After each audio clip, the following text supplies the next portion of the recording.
live sound? Stab. Let's see here. Every day I deal with this at my job because I always explain to them, I was like, you realize you hired one person to do literally 10 people's jobs, right? And they're like, no, we didn't realize that. I'm like, gee, thanks. Okay, so in live sound, you will most likely start out as a drunk guy after a bar gig who is the only person there, and you're probably drunk, and next thing you know, you're winding cables and helping somebody push a cart. I'm kidding. So stagehanding is kind of like your entry-level position into a lot of like live sound gigs. You're going to be winding cables, moving heavy objects from point A to point B, moving cases. Maybe once they trust you not to do something completely, utterly stupid, then you might help them fly PA, maybe. Then you might help them actually like do power. But those are things that are relatively unsafe, and they're not going to throw a brand new guy in. You'll be probably working for 3 to 6 months unless you already know what you're doing. But at that point, you're not an entry-level person. But that's stagehanding in general. I mean, even if you have prior experience, if you go to a new area, if you're working for a new company, you have to get your name out there, and so you're going to start as a stagehand. Unless they know you, or unless they know your prior companies and those other things, or they see your resume and they see how much experience you have. Yeah, in that's. other things. I mean, that's the way it worked out for me here.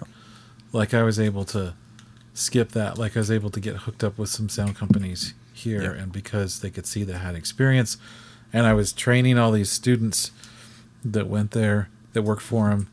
They were like, I was able to jump past the stagehand thing. Yeah. So that was nice. But that's your entry level position. That's like interning in the audio live sound world, and I say interning in the sense like unpaid interns. Like if you want to get a job at a company, learn how to wind cables, they will take you.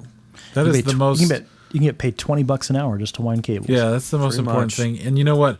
I always, and this has worked many times. I've had students. I say, go to a club or wherever there's live music, bar, club, whatever. Yeah. And when it's over, hang around, and when they start cleaning up, go up and ask if you can just help wind cables for free.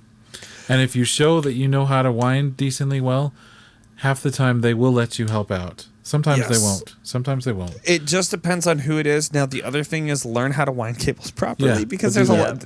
If you go over the elbow and that's wrong. That's just like, start doing that, Joe. Lift your arm up there, and I'll just just like this. This is so wrong. I did have a millions gig. Of dollars lost because of that sound. It was with students and stuff, and I had student workers, student helpers, and one student tried to start winding the cable like that, and I was like across the stage. I'm like, stop, like get away.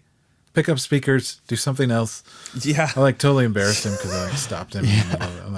I'm like, I saw that. Don't even think about putting your arm up like that. Don't you ever do that again on my stage.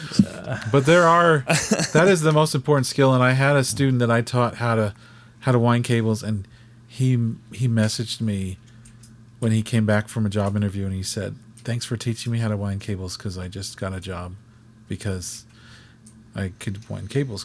And he said as soon as he started winding it properly, that said, you're hired. Yeah. So there you go.